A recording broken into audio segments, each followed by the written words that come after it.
páncreas exocrino.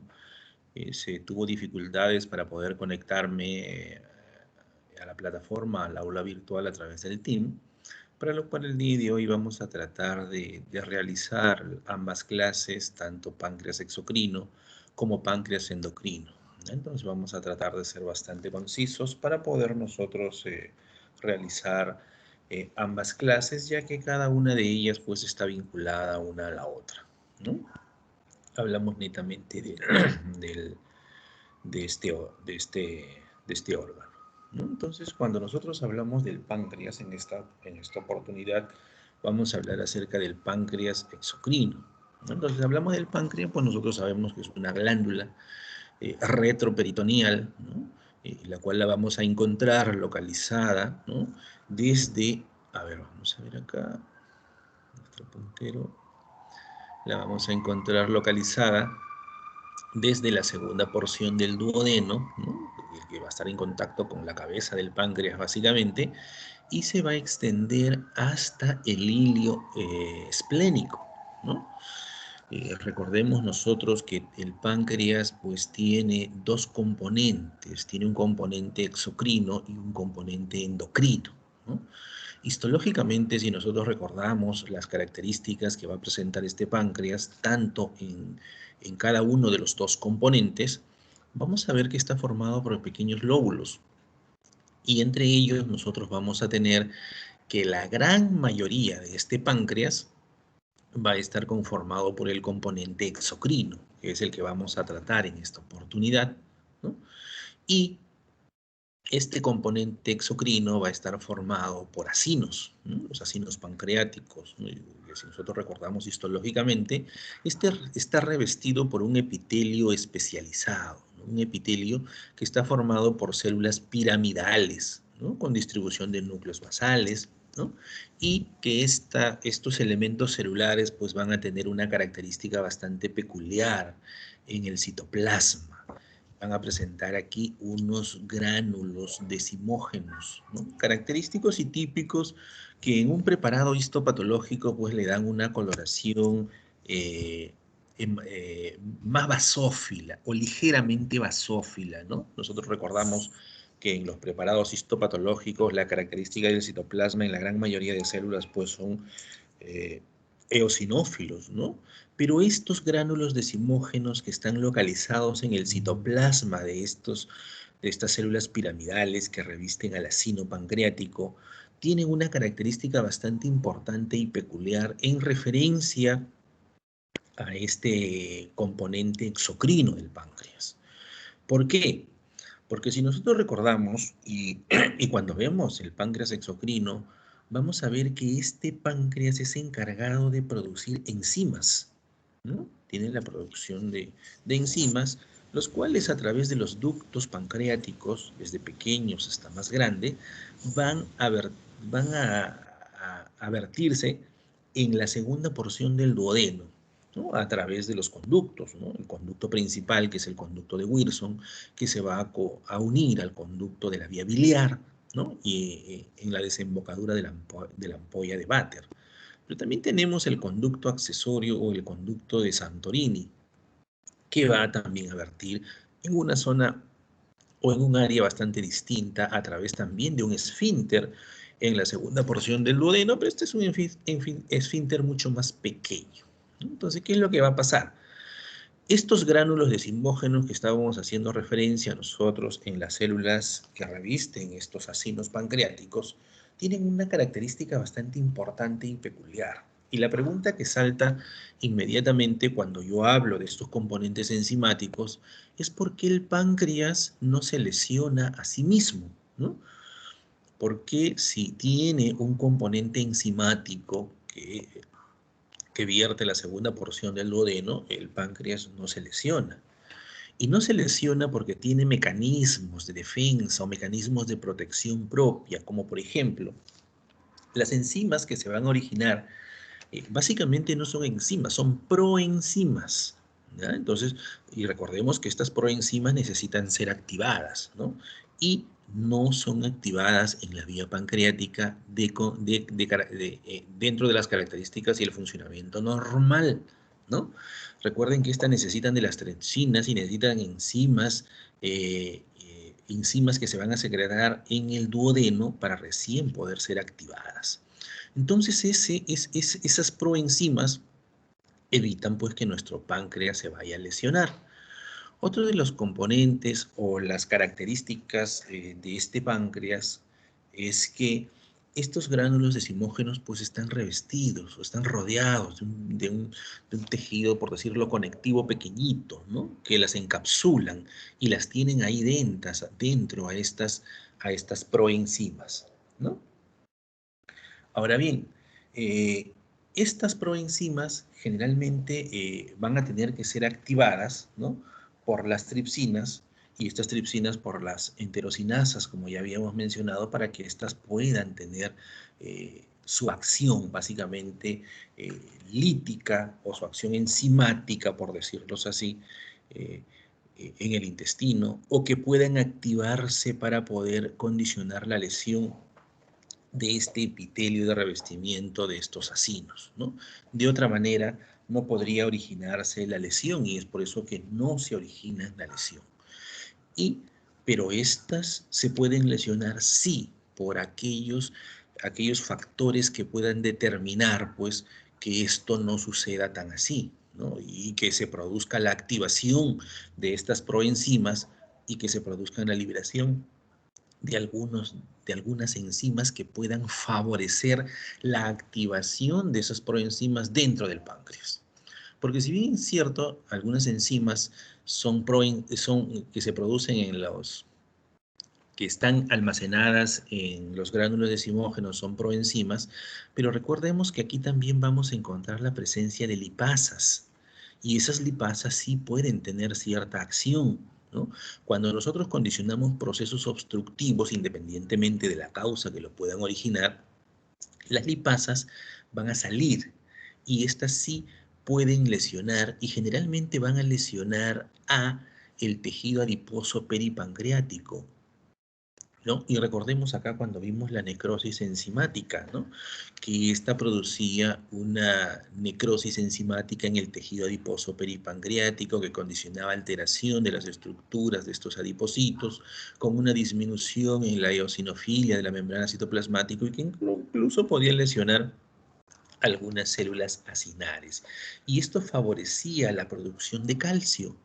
Y este calcio puede condicionar la activación de la tripsina y finalmente terminar activando algunas proenzimas y poder condicionar procesos destructivos dentro del parénquima pancreático asociados pues a procesos de tipo inflamatorio, como ya lo vamos a ver nosotros, ¿no? Entonces, pero este páncreas, regresando, porque esos mecanismos los vamos a ver más adelante, la gran mayoría del páncreas está compuesto por componente exocrino. Y lógicamente el componente endocrino que vamos a ver en la siguiente clase va a estar formado por aquellos islotes de Langerhans, ¿no? Donde la producción y la secreción de sus productos van a ser al torrente sanguíneo, por eso es la denominación de endocrino, ¿no? Y estos van a vertirse a través de los conductos. Acá tenemos los conductos más pequeños hasta los conductos principales, como ya lo habíamos dicho, que va a la segunda porción del duodeno, y los conductos accesorios, ¿no? Dentro de estos, aquí en la imagen, nosotros tenemos que es un páncreas normal, y esta es la distribución o la presentación que nosotros deberíamos encontrar. Acá tenemos una alteración y vemos que hay un páncreas dividido, ¿no? Y le llamamos páncreas dividido no porque que hayan dos páncreas o fragmentados en dos, sino lo que se ha dividido es estos conductos, ¿no? Miren cómo los conductos están divididos. Este conducto que viene desde la cola, cuerpo y cabeza del páncreas va a drenar a la segunda porción del duodeno, pero a través del conducto de Santorini, mientras que el conducto de Wilson va a drenar solo una parte de la cabeza del páncreas al conducto, a la segunda porción del duodeno a través de la ampolla de Vater, ¿no? Entonces, esto básicamente está dado por una malformación congénita. También podemos tener el páncreas anular. Recordemos que el páncreas tiene una rotación a través del intestino de una porción ventral y otra dorsal que van a rodear este segmento del duodeno, y muchas veces esto puede rodear a todo el duodeno, y ahí es donde va a determinar como malformación congénita el páncreas anular, ¿no? O lo otro, que podemos encontrar la presencia de páncreas de localización en el duodeno, en el estómago, en el yeyuno, ¿no? Que es una ectopia del páncreas, ¿no? Pero eso en referencia, pues, a malformaciones congénitas del desarrollo en el páncreas, ¿no? Una de las patologías que nosotros vamos a ver el día de hoy y que se generan a través del páncreas exocrino, ¿no? Y lo vamos a ver acá, es la pancreatitis aguda, ¿no? Su nombre de pancreatitis ya me define que yo estoy en el páncreas y que se está condicionando aquí un proceso inflamatorio, y que es un proceso inflamatorio agudo, ¿no? Recordemos que esto es un proceso inflamatorio en el cual se van a condicionar lesiones del epitelio de los acinos, pero es unas lesiones de tipo reversible, ¿no? ¿Qué significa eso? Que se va a producir el proceso inflamatorio y esto se va a reparar, es reversible, a diferencia cuando veamos pancreatitis crónica, que aquí hay un proceso inflamatorio que lesiona los acinos pancreáticos y que la lesión es definitivamente de tipo irreversible, ¿no? ¿Cuáles van a ser los factores etiológicos que nosotros encontramos en la pancreatitis aguda? Tenemos un sinnúmero de factores etiológicos, dentro de los cuales uno de los más importantes o principales que nosotros encontramos son los de tipos metabólicos, y es el alcoholismo, ¿no? Recordemos que el alcoholismo puede generar pancreatitis aguda, ¿no? Estos generalmente van a condicionar la obstrucción, ¿no? Van a condicionar las lesiones de los acinos pancreáticos, ¿no?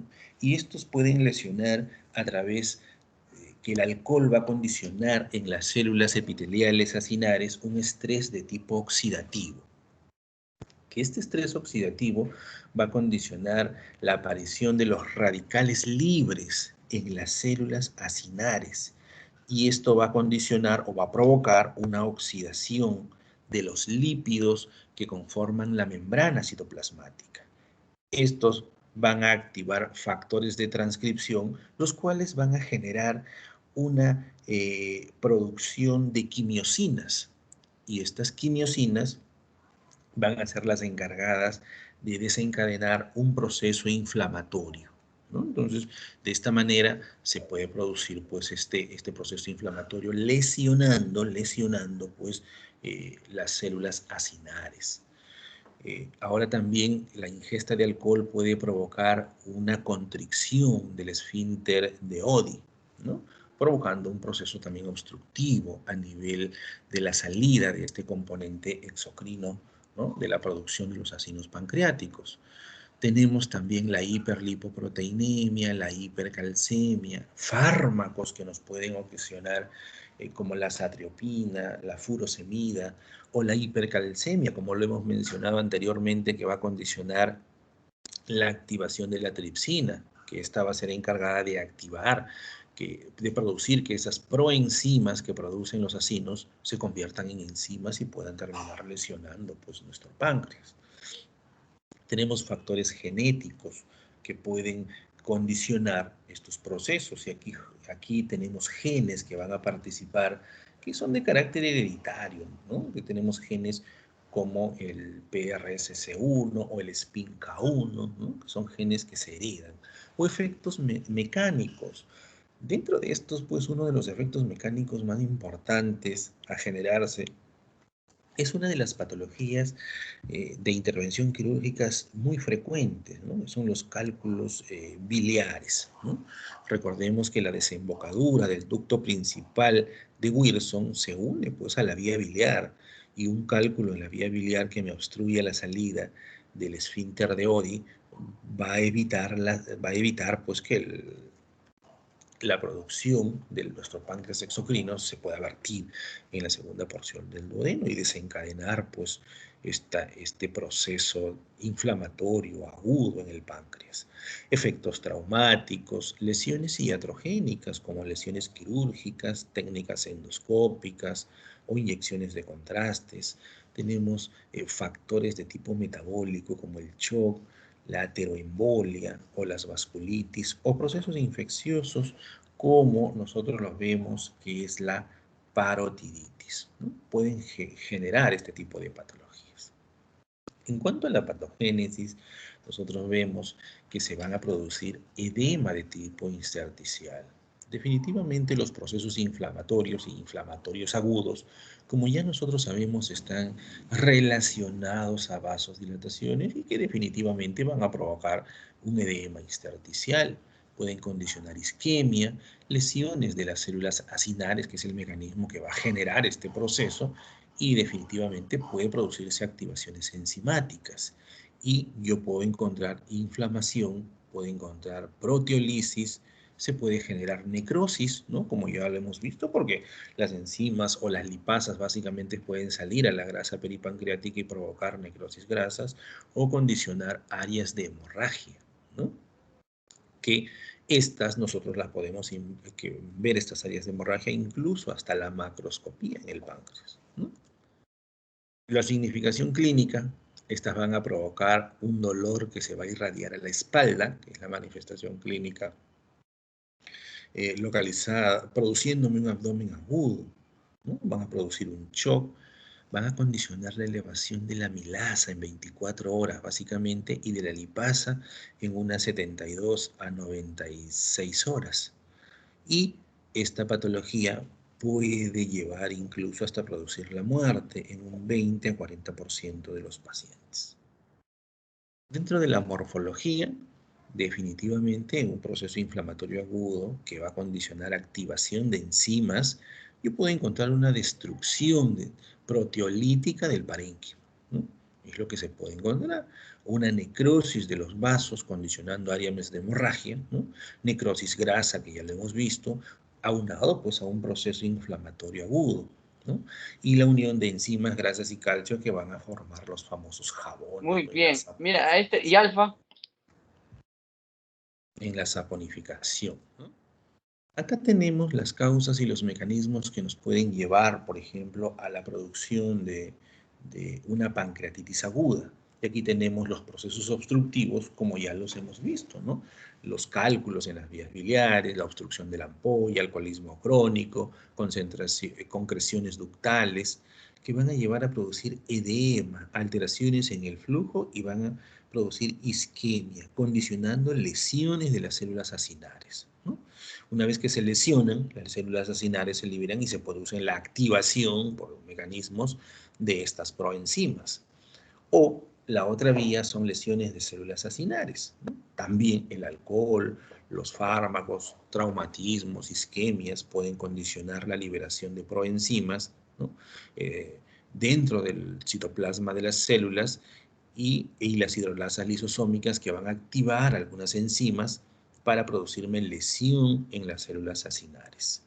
O los defectos de transporte intracelular, que esto definitivamente lo que van a condicionar es que se va a producir una lesión metabólica que puede ser por alcohol, obstrucción de los ductos, donde generalmente las enzimas y las hidrolasas cada una tienen una vía, pero cuando se bloquea una de estas vías, las hidrolasas pueden terminar activando los componentes enzimáticos. Y una vez que los componentes o las enzimas o las proenzimas se activan, ya me pueden condicionar las lesiones. Y estas lesiones son las que yo voy a encontrar como característica de mi pancreatitis aguda. Voy a encontrar hemorragias, voy a encontrar esteatonecrosis, proteolisis, edemas e inflamación de tipo intersticial en mi pancreatitis aguda, ¿no? Entonces, de esta forma se puede generar pues estos procesos inflamatorios. Y acá lo tenemos, pues lo que veníamos manifestando. Nosotros veníamos manifestando que lo que estamos viendo en la macroscopía de nuestro páncreas, ¿no? Nosotros vemos acá el páncreas en un corte longitudinal y vemos estas zonas, ¿no? Que hemos venido describiendo como características de áreas de hemorragia, que nosotros las vamos a ver como áreas oscuras en la cabeza y la zona focal de la necrosis grasa, ¿no? Las necrosis grasas que básicamente nosotros la íbamos a ver de un color blanquecino, ¿no? Que se localizaba en la periferia del páncreas básicamente y que la vemos acá en el corte histológico. Esto nos recuerda pues cuando vimos la necrosis enzimática, ¿no? Que se condicionaba básicamente en los adipocitos periféricos al páncreas, ¿no? Nosotros vemos, incluso podemos ver a la microscopía, ¿no? Las áreas de necrosis, ¿no? Incluso con compromiso del parénquima, ¿no? La imagen no se observa tan claro, pero esto es nuestro páncreas, este es el tejido adiposo peripancreático y la liberación de enzimas pues está condicionando una necrosis de este tejido adiposo, así como también una destrucción de elementos celulares del parénquima pancreático. Si acá se produce una pérdida de la acidofilia, acá en el páncreas estos elementos celulares que a través de los gránulos de sigmógeno le dan a la tinción un aspecto basófilo, hay una pérdida de la basofilia en las células acinales, en las células del epitelio que revisten los acinos, ¿no? Entonces, esos son lo que nosotros observamos como características tanto macroscópicas como microscópicas. Y acá es lo que nosotros tenemos, miren, ve, en una pancreatitis aguda, ¿no? Lo que nosotros vamos a observar es una lesión del acino, así como lo vemos acá, y esto va a condicionar una liberación de enzimas proteolíticas. Esta liberación de enzimas proteolíticas va a producir una activación de los mediadores de la inflamación. Y estos mediadores de la inflamación, como nosotros ya lo sabemos, va a producir la llegada de estos elementos de tipo inflamatorio, que en este caso son componentes polimorfonucleares, porque es un componente agudo acompañado de vasodilatación, y esta inflamación incluso me puede condicionar lesiones de las paredes vasculares, ¿no? Y es el mecanismo por el cual pues yo encuentro todos los componentes que hemos visto. Encuentro edema, encuentro áreas de hemorragia porque se lesiona la pared del vasito, encuentro infiltrado inflamatorio polimorfo nuclear, ¿no?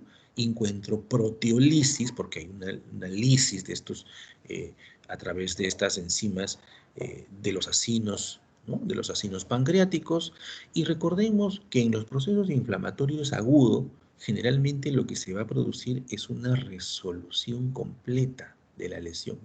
Haz de cuenta como si no hubiese pasado nada, un proceso normal de una pancreatitis aguda. Por eso es una lesión del revestimiento epitelial de los acinos de tipo reversible, ¿no? Y esto es lo que se consigue. A diferencia de cuando nosotros vemos una pancreatitis crónica. En la pancreatitis crónica, básicamente lo que nosotros vamos a observar es que se va a producir a través de procesos agudos a repetición un proceso inflamatorio de tipo crónico. Aquí sí, en la pancreatitis crónica, las lesiones del epitelio especializado acinar es de tipo irreversible, ¿no? Entonces, las causas, obstrucción ductal, ¿no? El alcoholismo, que el alcoholismo no lo encontrábamos también como parte de lesión del eructos agudo. Acá también los alcoholismos crónicos van a producir aumento de concentraciones de proteínas en las secreciones de los acinos pancreáticos, y estos van a formar como pequeños trombitos o acumulaciones proteicas que van a obstruir los ductos más pequeños y pueden condicionarnos este tipo de patología. La hipercalcemia, inflamaciones, infecciones, el gen de la fibrosis quística juega un papel importantísimo en la generación de este tipo de patologías, o mutaciones del KRAS, ¿no? Y aquí esto me va a condicionar lesiones de tipo irreversible. Y acá lo tenemos, ¿no? Si nosotros recordamos la imagen del acino anterior, ¿no? Tenemos el epitelio especializado de revestimiento acinar, que va a estar conformado por estas células acinares, ¿no? Definitivamente lo que se va a producir acá, que esta lesión en este proceso inflamatorio va a producir unas citocinas fibrogénicas, ¿no? Citocinas fibrogénicas, las cuales van a producir este factor de crecimiento transformante beta y el factor de crecimiento derivado de plaquetas. Estos factores de crecimiento van a provocar la proliferación de las células estrelladas o de los miofibroblastos, que son estos que están acá, ¿no? Y estos van a ser encargados de condicionar una proliferación de estas células, de los miofibroblastos, y la producción de colágeno, ¿no? Pero a pesar de que se va a condicionar este tejido fibroso periférico, las células acinares lesionadas no se van a regenerar. Y es por eso que miren que el epitelio de este acino pues, se ve con espacios, ¿no? Donde las células acinares que han sido lesionadas pues, han desaparecido. Esto puede originar la dilatación de los ductos pancreáticos o los conductos pancreáticos, van a originar una fibrosis acompañado de un proceso inflamatorio de tipo crónico, ¿no? Entonces, esta es la que lesiona más y esto condicionado por procesos inflamatorios, procesos agudos en el páncreas a repetición, ¿no? Dentro de la patogénesis, probablemente la misma de la pancreatitis aguda, disminución de la carga litostática con depósitos de calcio, que vamos a encontrar acá. En cuanto a la morfología, vamos a ver dilataciones de los conductos y de los acinos, como lo hemos visto, atrofia acinar, porque definitivamente hay pérdida, la lesión aquí del epitelio acinar es de tipo irreversible y ya hemos visto que se va a condicionar una fibrosis. Voy a encontrar áreas de calcificación, puedo encontrar inflamación crónica, incluso la presencia de pseudoquistes, ¿no? O dilataciones, ¿no? De los ductos que me van a dar esa impresión de pseudoquistes. En la clínica, dolor abdominal, déficit funcional y endocrino, que es lo que yo voy a encontrar, ¿no? Y dentro de las características histológicas que nosotros vamos a observar, pues vamos a tener definitivamente estas dos imágenes, ¿no? Dos imágenes que de repente no sean tan nítidas, pero vamos a tratar de escribirlas. Miren, ve, esto que nosotros vemos acá en esta imagen que tenemos acá, vamos a ver. ¿Parece un páncreas normal haciendo un esfuerzo? Pues no me parece, ¿no? Yo no veo cantidad de acinos pancreáticos, ¿no? Formando lobulillos, que es lo que yo normalmente encuentro, pues, ¿cómo se llama? En mi parénquima pancreático, ¿no? Esto definitivamente voy a ver estos ductos, ¿no? Estos ductos que están acá son ductos, ¿no? Y que los encuentro ligeramente dilatados, rodeados de un proceso inflamatorio, ¿no? Estos puntitos basófilos que están acá, un proceso inflamatorio y rodeado de tejido fibroso abundante, ¿no? Pero que a este lado encontramos pues un islote de Langerhans o de repente dos, porque estos se pueden unir unos al otros y formar y observarlos como los islotes de Langerhans mucho más voluminosos, ¿no? Y en la imagen de la derecha, pues observamos acá un ducto dilatado, ¿no? Que en su interior pues tiene concreciones ductales, ¿no? Y que tiene una coloración eosinófila, ¿no? Que eso es lo que nosotros encontramos en los preparados histopatológicos de las pancreatitis crónica, ¿no? En cuanto a la neoplasia maligna del páncreas, ¿no? A través del páncreas exocrino, nosotros vamos a ver el carcinoma de páncreas. Acá las patologías más pequeñas, perdón, las patologías más frecuentes que nosotros encontramos en carcinoma de páncreas, como su nombre lo dice, es una neoplasia maligna de tipo epitelial, ¿no? Y a través de los ductos van a generar pues un adenocarcinoma. Y estos van a evolucionar desde lesiones precursoras de neoplasias malignas, que son las neoplasias intraepiteliales pancreáticas, ¿no? Y que van a evolucionar hasta llegar a formar pues un adenocarcinoma, ¿no? Con sus características propias de estas. Nosotros vamos a ver que dentro de esta neoplasia maligna nosotros la vamos a encontrar de localización más frecuente el cáncer de páncreas en la cabeza del páncreas, seguido del cuerpo y en un porcentaje mucho más pequeños en la cola del páncreas. Esta patología nosotros la encontramos en pacientes de 60, 80 años de edad, ¿no? Y ofrecen sintomatología mucho más frecuente, lo que tienen una localización en la cabeza del páncreas, ¿no? Entonces, estas neoplasias malignas van a ser unas masas duras, por decirlo así, porque como vamos a ver en la histología, estos tienen un tejido fibroso abundante, ¿no?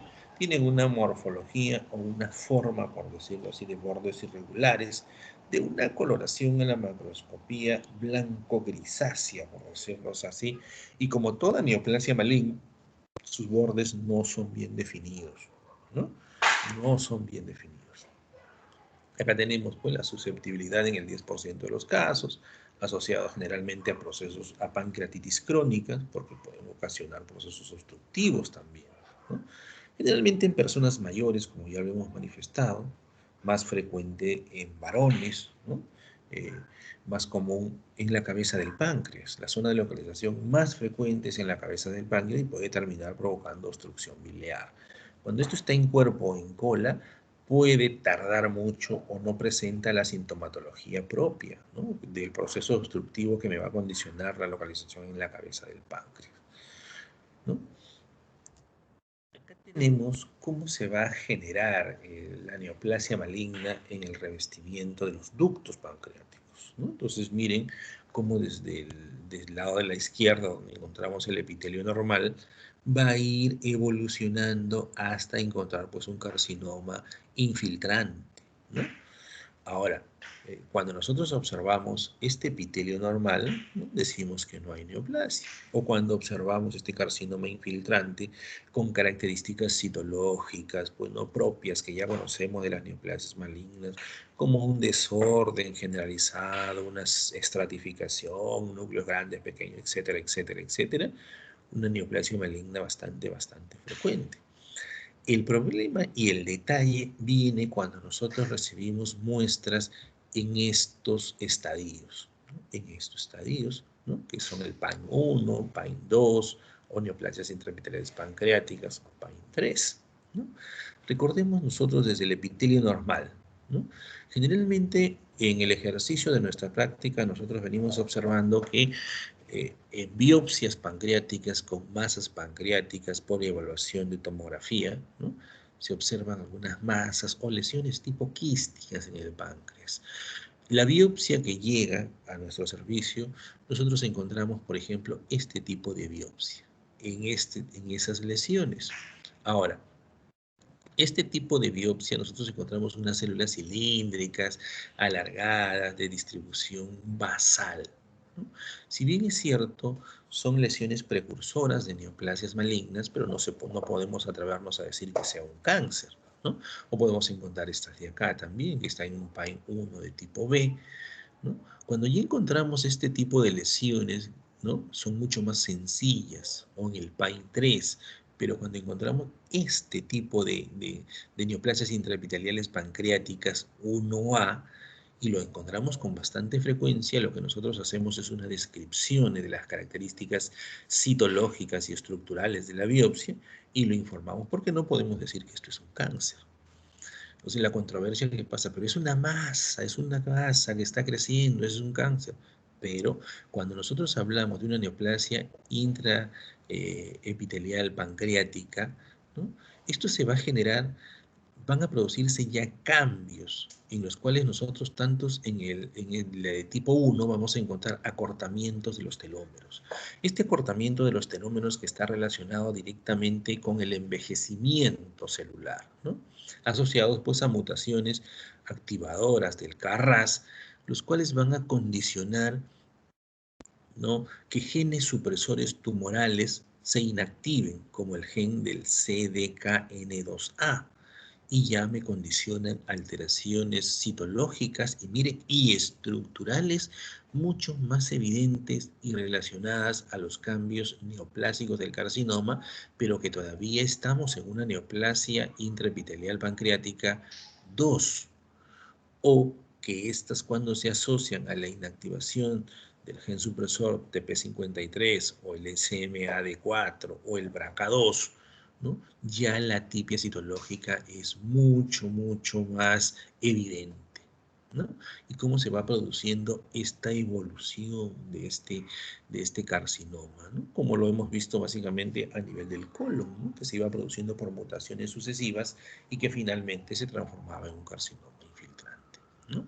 A pesar de nosotros encontrar masas grandes en las imágenes con sintomatología clínica, nosotros en muchas de nuestras biopsias hemos encontrado esta neoplasia intraepitelial 1, ¿no? Y lo cual, pues, no le podemos decir al paciente que se trate de un cáncer, a pesar de repente que en otras zonas podría haber ya características citológicas y estructurales de neoplasia maligna. Describimos lo que nosotros vemos, ¿no?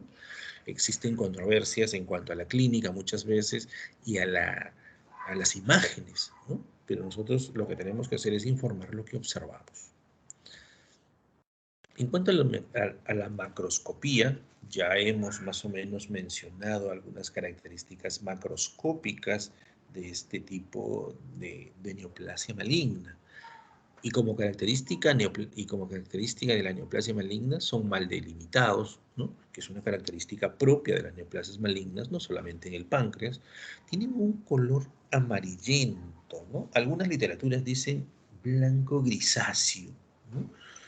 Pero es de consistencia firme, ¿no? Originan dilataciones de los conductos porque producen procesos obstructivos. La extensión extrapancreática es bastante frecuente. Es una neoplasia maligna bastante agresiva y hacen metástasis muy frecuentes a hígado y a pulmón.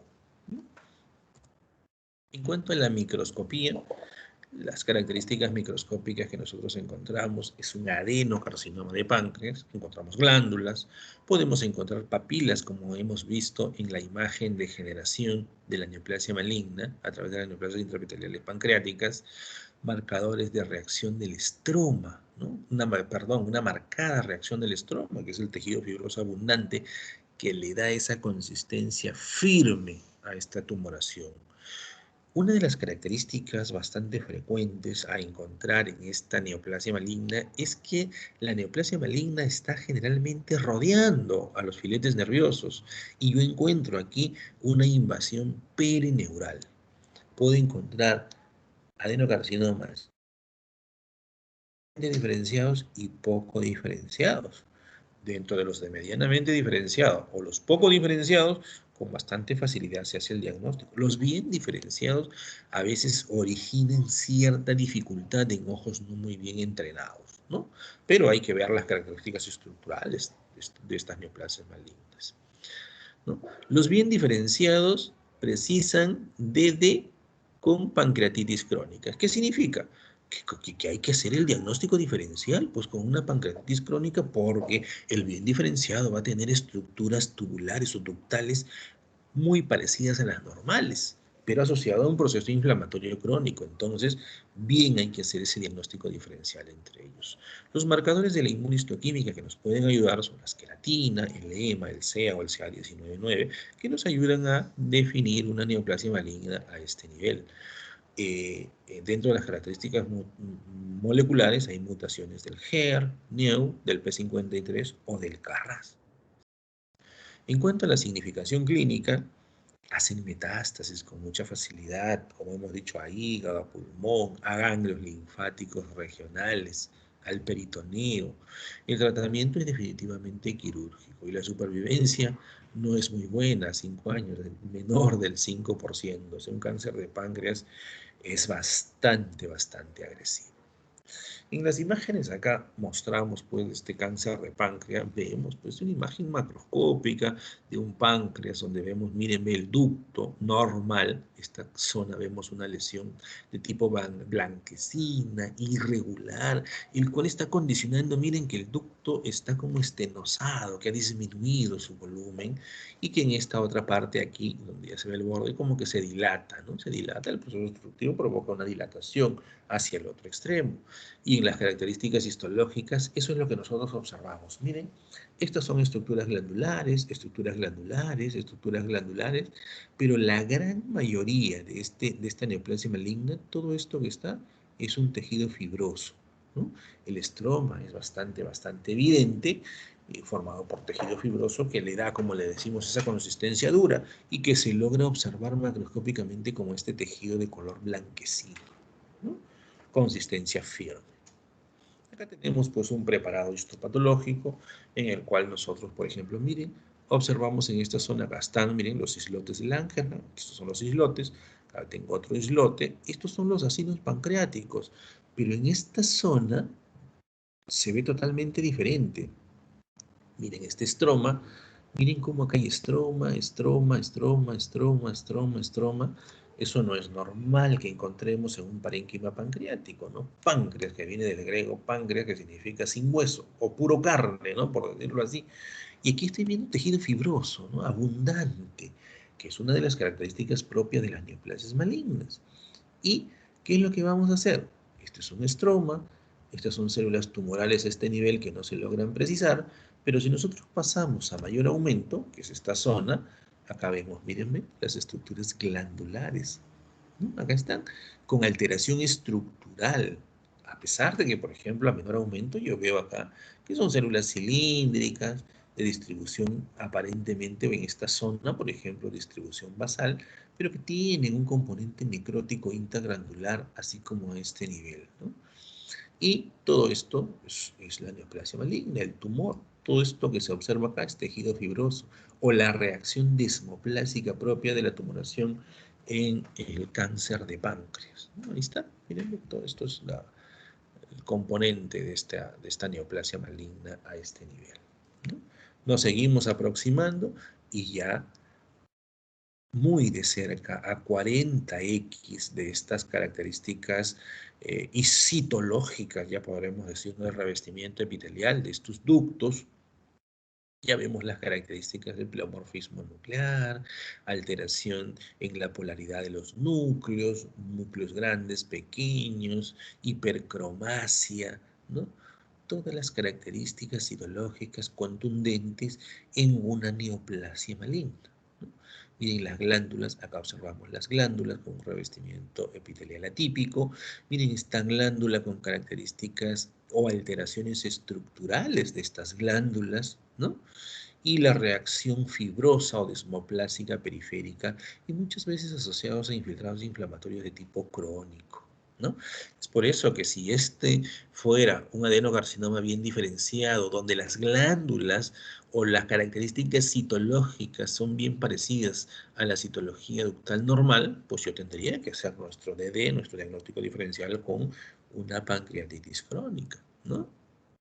Acá ya a mayor aumento, ¿no? Veo pues células, miren, incluso dirán la apariencia de que el tumor presentaría células sueltas. Miren este nucleolo, ¿no? Este nucleolo grande, gigante, que está ahí con alteraciones citológicas más que contundentes. Incluso podría yo encontrar células en anillo de sello, ¿no? Como diera la impresión que es este elemento celular acá, ¿no?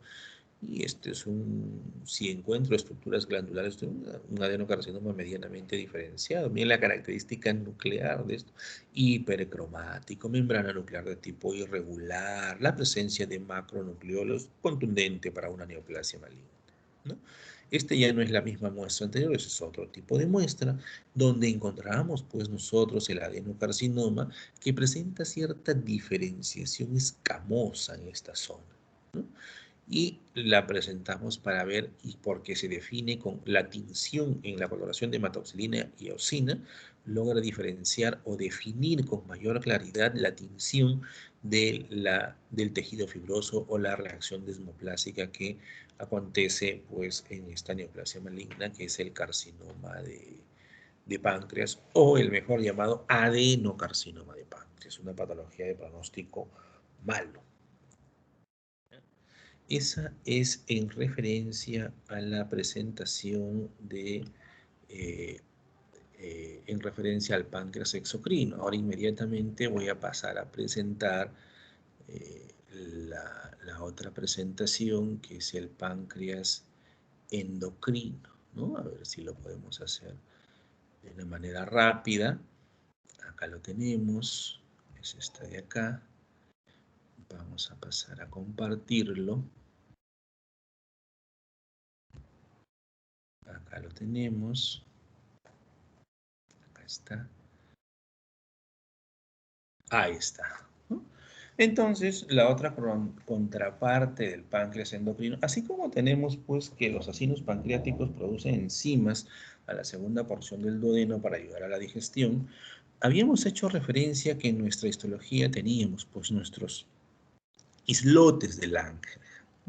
Estos islotes de Langerhans, donde hay diferentes componentes celulares que tienen una producción que se vierte pues, al torrente sanguíneo, de esa manera llamados pues, componente endocrino, donde la patología más frecuente pues, y vedette en esta zona pues, es la diabetes mellitus, una patología de afectación bastante frecuente. Esta imagen lo que tenemos es básicamente lo mismo que ya hemos observado en la imagen anterior, pero en otra presentación. Bueno, la localización del páncreas, que es retroperitoneal, en la segunda porción del duodeno, se extiende hasta el ilion, se unen los ductos biliares con el pancreático, etcétera, etcétera, etcétera. Y la histología, pues, esto que nosotros vemos en la periferia es el páncreas exocrino, ¿no? Estos son los acinos pancreáticos, ¿no? Miren cómo la distribución de los núcleos y la característica de su citoplasma de estas células y que forma la gran mayoría del componente del páncreas, que es el páncreas exocrino, y esto pues son los islotes de Langerhans, donde vamos a ver componentes celulares que para identificar uno de otro, ¿no? Tendríamos beta, alfa, ¿no? Tendríamos que realizar marcadores de inmunohistoquímica para precisarlo. En la parte inferior vemos un ducto, ¿no? Rodeado de tejido conectivo, ¿no? Que son parte del páncreas, porque a través de esos ductos es donde se drena básicamente el componente exocrino, ¿no? Como ya hemos dicho, al torrente o a la segunda porción del duodeno, ¿no? Y ahora vamos a ver la diabetes mellitus. La diabetes mellitus, que es una patología muy frecuente, no muy frecuente, y que lesiona múltiples órganos, lesiona múltiples estructuras esta diabetes mellitus, que tiene un componente hereditario, que tiene un componente lesivo, ¿no? En las células pancreáticas, ¿no? Entonces, acá tenemos, por ejemplo, las acciones metabólicas de la insulina, ¿no? En el músculo estriado cardíaco tenemos acá la insulina y que esta insulina va a aumentar las concentraciones de glucosa, ¿no? A nivel del tejido adiposo, aumenta la lipogenia y disminuye la lipólisis, ¿no? Entonces, cuando las concentraciones de insulina son adecuadas en el músculo estriado, lo que va a condicionar es aumento de la captación de glucosa, aumento de la síntesis de glucógeno, ¿no? Y aumento de la síntesis de proteínas. En el hígado va a disminuir la gluconeogenia y aumenta la síntesis de glucógeno o aumenta la lipogenia. Cuando nosotros hablamos de diabetes mellitus, tenemos que tener valores que nos permitan hacer el diagnóstico de esta patología. Y dentro de estos criterios, pues nosotros, estos son los criterios de la Organización Mundial de la Salud y que la encontramos en nuestro famoso Robbins, ¿no? Aquí tenemos una glucemia plasmática en ayunas mayor o igual de 126 para hacer el diagnóstico, una glucemia plasmática al azar mayor de 200, Pruebas de tolerancia a las glucosas anómalas con glucosas mayor a 200 miligramos en 2 horas y después de administrar dosis de carga de 75 miligramos. Le administramos la dosis de carga, a las 2 horas encontramos mayor de 200 miligramos por decilitro. O la medición de la hemoglobina glicosilada, ¿no? Que le encontramos mayor o igual a 6.5, ¿no? Perdón, menor o igual a 6.5, ¿no? Entonces, aquí, por ciento, esta básicamente lo que va lo que va a determinar es un control glucémico a lo largo de la vida media de un eritrocito, ¿no? Que son 120 días, ¿no? Y que no tiene pues una medida más bien sérica, ¿no? Propia de la glucemia, sino es una medida, se podría decir, evalúa el control glucémico a lo largo de la vida del eritrocito, ¿no? Entonces es un valor más confiable o más fiable en aquellos pacientes, pues. Recordemos que el paciente diabético, pues el paciente diabético generalmente tiene hábitos a comer de manera abundante, ¿no? Y que un día antes del control, pues definitivamente agarra y se pone en ayunas y al otro día la glicemia en sangre va a salir dentro de lo normal o debajo de lo normal, lo cual no representa, pues, algo muy fidedigno en el control. Y la hemoglobina glicosilada, pues aquí es definitivamente mucho más importante. En cuanto a la etiología, pues tenemos la de tipo 1, de tipo 2. En la de tipo 1 tenemos una destrucción de las células beta. Si hay una destrucción de las células beta, pues definitivamente no hay insulina. Y en la de tipo 2 asociado básicamente a una resistencia a la insulina, que muchas veces también podemos encontrar cierta destrucción asociada a las células betas, ¿no? Defectos genéticos de la función de las células betas, defectos genéticos a la insulina, defectos del páncreas exocrino, pancreatitis, hemocromatosis, incluso algunas neoplasias asociadas, ¿no?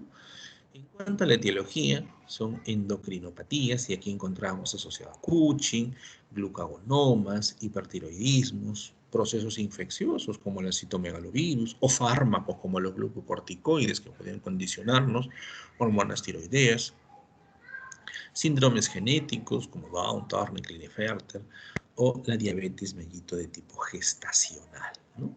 Recordemos que en la diabetes mellito gestacional, pues los valores, ¿no?, son mucho menores que los normales para hacer el diagnóstico de diabetes en un paciente normal. En la diabetes mellito, pues tenemos valores normales de 105 o por encima de estos ya tenemos que estar pensando en la patología. Y recordemos aquí, hay pacientes con predisposición a hacer diabetes y que pueden desarrollarlas, ¿no? O hay pacientes que nunca han tenido diabetes y que manifiestan una diabetes, pero ya en segunda o tercer trimestre de gestación, aquí donde salen los bebés grandes. En cambio, aquellos pacientes que tienen diabetes o tienen factores predisponentes, pueden incluso condicionar malformaciones congénitas o pérdida de las gestaciones en algunos pacientes, ¿no? La clasificación, tenemos tipo 1, tipo 2. Tenemos de tipo 1 y tipo 2, ya habíamos manifestado que la de tipo 1, pues hay un déficit de la secreción de insulina, básicamente por la destrucción de las células betas de los islotes de Langerhans del páncreas, y que generalmente esto está relacionado con patologías inmunitarias, ¿no? Y esto representan aproximadamente la de tipo 1, el 10 al 20% de los casos. En la de tipo 2 tenemos que hay una resistencia a la insulina y una respuesta inadecuada de las células beta del páncreas. Y este es el grupo más grande. En el grupo más grande, en el cual vamos a encontrar entre el 80 al 90% de los casos, ¿no? Las funciones de la insulina son bastante conocidas, pues son los encargados, pues, en el tejido adiposo de aumentar la captación de la glucosa, ¿no? Aumentan la lipogénesis, disminuyen la lipólisis, lo cual va a condicionar, pues, un aumento del volumen, del volumen adiposo, ¿no? Si es que hay ingestas voluminosas o abundantes de carbohidratos, básicamente. En el hígado hay una disminución de la gluconeogénesis o un aumento de la síntesis del glucógeno, aumento de la lipólisis. En el músculo estriado hay un aumento de la captación de glucógeno a consecuencia de la insulina, aumenta la síntesis de este glucógeno y aumenta la síntesis de proteínas, ¿no? En cuanto a la morfología, nosotros vamos a ver a nivel del páncreas hay una reducción del número y del tamaño, ¿no? de estos islotes de Langerhans, ¿no? Si hay una destrucción de las células beta que van a comprometer y que van a producir afectación, definitivamente pues va a disminuir el tamaño de los islotes de Langerhans, donde encontramos este componente celular. Va a haber un infiltrado inflamatorio, generalmente de tipo mononuclear linfocitario, así como también podemos encontrar amiloidosis, ¿no? Que son depósitos proteináceos a nivel de estos islotes. En cuanto a la enfermedad macrovascular, vamos a encontrar arteriolosclerosis, ¿no? Infartos de miocardio. Recordemos que esta patología a nivel macrovascular va a favorecer el ingreso de las lipoproteínas de baja densidad a la íntima del vaso sanguíneo, formando las famosas placas de ateroma, los cuales nos van a condicionar la siguiente causa, que es el infarto de miocardio, ¿no? Sale una placa de ateroma y que me puede condicionar esta patología que es el infarto de miocardio. O lesiones de los grandes vasos que me van a llevar a formar una gangrena en extremidades inferiores, básicamente, ¿no? Ahí vemos las patologías más frecuentes en este tipo de enfermedad, que son los pie diabéticos. Nosotros en nuestro servicio recibimos pie diabéticos con bastante frecuencia, que son amputaciones supracondilias en las cuales encontramos necrosis en los miembros inferiores, ¿no? Entonces, por una lesión, pues por una falta de control de la glucosa a nivel sanguíneo en estos pacientes diabéticos. Las microangiopatías, aquí tenemos arteriolosclerosis hialina, engrosamiento difuso de la membrana basal, ¿no? Y aquí vamos a ver pues las famosas lesiones que suceden en estas microangiopatías tanto a nivel ocular como a nivel de los glomérulos. Y se van a asociar a la siguiente, que es la nefropatía. Hay lesiones glomerulares por esclerosis mesangial difusa, esclerosis nodular, el Kilmester-Wilson asociado a una lesión renal, ¿no? Arteriosclerosis y arteriolosclerosis, una pielonefritis crónica y una necrosis papilar en estas zonas, ¿no? En cuanto a las retinopatías, tenemos dos tipos, una proliferativa y otra no proliferativa. La proliferativa asociada a hemorragia vítrea, ruptura capilar o desprendimiento de retina. En la no proliferativa vamos a encontrar hemorragias, exudados, microaneurismas, dilataciones venosas y edemas, ¿no? En la neuropatía vamos a encontrar una neuropatía de tipo periférica con microangiopatía y un aumento de la permeabilidad capilar de la vasa vasor. Y acá tenemos pues la secuencia de las alteraciones metabólicas subyacentes a las manifestaciones clínicas de la diabetes. Nosotros tenemos que recordar que las manifestaciones clínicas de la diabetes principalmente tenemos pues la polidipsia, la poliuria y la polifagia, ¿no? Y en referencias a esas tres características nosotros vamos a ver que la disminución de la insulina o la resistencia a la insulina a consecuencias que va a originar tanto en el tejido adiposo como a nivel del músculo me puede condicionar a través de un aumento de la lipólisis o un aumento del catabolismo de proteínas, una polifagia, ¿no?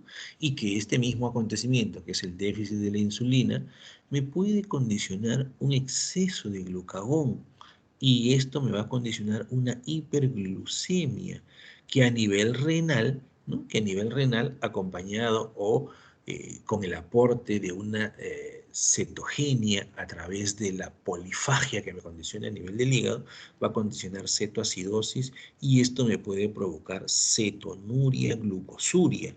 Entonces, ahí se va a hacer evidente pues la otra sintomatología clínica que es la poliuria. Y si tengo poliuria, ¿no? Hay depleción de volumen. Y si tengo depleción de volumen, voy a tener que ingerir más volumen. Entonces, orino bastante por la hiperglucemia y la cetoacidosis, mi riñón va a condicionar cetonuria y glucosuria. Entonces, si orino bastante, también voy a ingerir bastante. Y si no hay, si hay una deficiencia de insulina en tejido adiposo en el músculo, va a originar polifagia. Esto explica, pues, polifagia, polidipsia y poliuria como sintomatología de este tipo. Las complicaciones a largo plazo en la diabetes. La diabetes, pues tenemos, ya lo hemos manifestado, lesiones de pequeños vasos, ¿no? Lesiones a nivel ocular, ¿no? Microangiopatías vasculares, cerebrales y hemorragias, hipertensión, arteriolosclerosis, ¿no? Van a formar las placas de ateroma que pueden formar hasta infartos, pueden condicionar infartos cardíacos o cerebrales, glomerulosclerosis, neuropatías periféricas, ¿no? Todos esos órganos se pueden lesionar a consecuencia de esta patología. En cuanto a las manifestaciones clínicas, ¿no? La hiperglucemia, polifagia, condiciona, glucosuria, ¿no? Este cuadro básicamente representa, miren, la polidipsia, la poliuria, como lo estamos viendo, y la polifagia, y todo el entorno que me va a condicionar eso, como lo hemos visto en el cuadro anterior, o que me puede condicionar una cetonuria, ¿no? Una acidosis metabólica, un coma diabético, e incluso me puede llevar hasta la muerte, ¿no? Recuerden que estos procesos, pues, pueden producir regresiones que nos pueden llevar hasta el coma diabético y tener evoluciones fatales en este aspecto, ¿no? En cuanto a las neoplasias endocrinas pancreáticas, pues definitivamente estas van a estar relacionadas básicamente a las tumoraciones que nosotros podemos evidenciar por proliferaciones celulares en los componentes celulares de los islotes de Langerhans. Uno de ellos son los insulinomas, y estos insulinomas, como su nombre lo dice, van a estar condicionados por un incremento del número de células beta. La mayoría suelen ser benignos, ¿no? Pero como en medicina no hay nada absoluto, pues también podemos encontrar algunos de comportamiento maligno.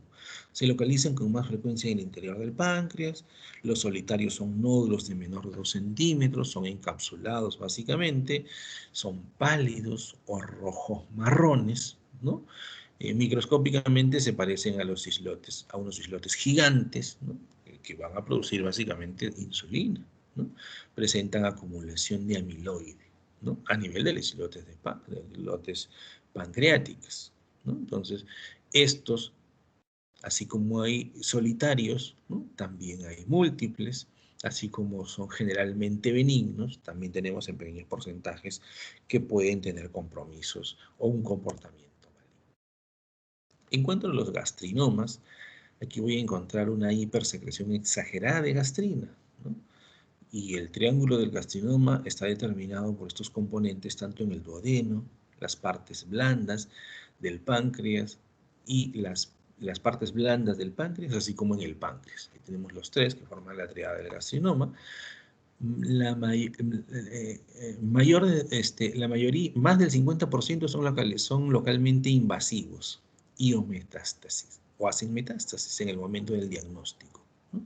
El 25% de los tumores están asociados a otros tumores endocrinos. Son histológicamente benignos y pocas veces tienen anaplasia. O sea, las características histológicas no tienen citología de malignidad, pero tienen un comportamiento, pues, malo, por decirlo así.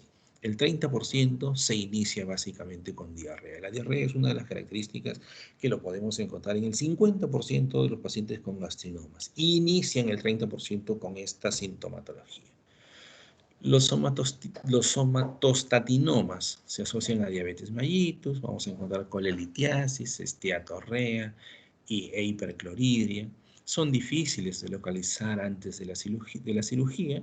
Para el diagnóstico es necesario concentraciones plasmáticas altas de somatostatina, ¿no? Es lógico encontrar ello. El lipoma, provocado por síndrome característico causada por la liberación del péptido vasoactivo vascular, inhibidor vascular, por el tumor. Algunos de estos tumores son invasivos o metastásicos. Deben analizarse el péptido inhibidor vascular en pacientes con diarrea secretora intensa. Están asociados a neuroblastomas, a ganglioneuroblastomas y a feopromocitomas, ¿no? Y esos jóvenes son las tumoraciones que nosotros encontramos en los islotes de Langerhans y los mecanismos que van a condicionar la presencia, pues, de la diabetes mellitus, que es una patología de presentación bastante frecuente, ¿no? Si estas son las jóvenes, si alguien tuviera de repente algún comentario o alguna acotación en relación a la presentación de hoy, puede hacerla en este momento.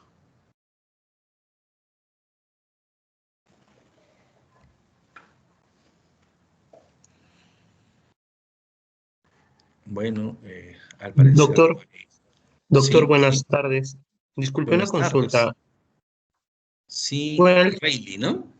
Sí, Rey Pimentel. Disculpe, ¿cuál Perfecto. sería Gracias, doctor. ¿Cuál sería la probabilidad de padecer de cáncer de páncreas producto de una colecistitis litiásica? ¿Es frecuente? ¿Podría generarse? Claro que sí. Generalmente estos están asociados a procesos inflamatorios en el páncreas. Y estos procesos inflamatorios en el páncreas podrían condicionar una neoplasia maligna. No es muy frecuente, ¿no? Porque recordemos que aquí tenemos que asociarlo generalmente a alteraciones mutacionales, ¿no? Pero sí podrían presentarse. Recuerdo que someter a procesos hostiles a células que componen cualquier estructura de nuestro cuerpo podrían en el tiempo condicionar mutaciones, ¿no? Y esas mutaciones podrían sí originarlas, ¿no? No es muy frecuente que a través de un proceso obstructivo podría originarse una neoplasia maligna, pero sí es probable, ¿no? El valor porcentual básicamente no lo tengo ahorita a la mano, pero sí es posible generar ese tipo de patologías. Gracias, doctor. Ya, ok. ¿Alguien más de repente, jóvenes? Doctor, buenas tardes. Sí. En el caso de adenocarcinoma ductal de páncreas, la diferencia entre el adenocarcinoma pancreático solamente es el origen. El adenocarcinoma, básicamente en el páncreas, nosotros tenemos que está originado a través de los ductos, ¿no? Que es el que nosotros originamos ahí. Ahora, si nosotros tenemos o hablamos de un carcinoma, hablamos de cualquier neoplasia maligna de origen epitelial. En el adenocarcinoma, en el revestimiento epitelial de los ductos, como hemos visto en la generación de las neoplasias intraepiteliales pancreáticas, tendremos que encontrar la presencia, básicamente, pues de las estructuras tubulares, ¿no? Que son las características propias de los adenocarcinomas. Si nosotros nos encontramos esas estructuras tubulares, hablamos de un carcinoma porque el origen es epitelial independientemente del tipo celular que lo pueda originar, ¿no? Recordemos que nosotros cuando nos reportan o recibimos muestras de adenocarcinomas poco diferenciados, si no logramos precisar con marcadores de inmunohistoquímica el origen propio de la neoplasia maligna, nosotros logramos informar como carcinomas poco diferenciados, hasta tener la ayuda de la inmunohistoquímica que nos podría precisar que son de estructuras ductales, ¿no? Entonces, el origen sí, pues es bastante importante y sobre todo la presencia de estructuras glandulares o ductales. De no tenerlas así, tendríamos que determinar el origen propio de la neoplasia maligna. Si son epiteliales, terminar en carcinomas, ¿ya? Como diagnóstico. Gracias.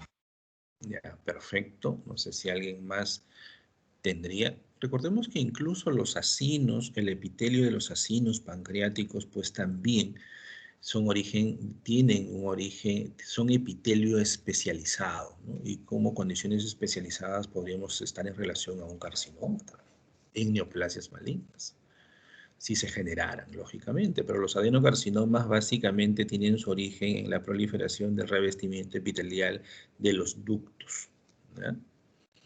¿Alguien más de repente quisiera participar?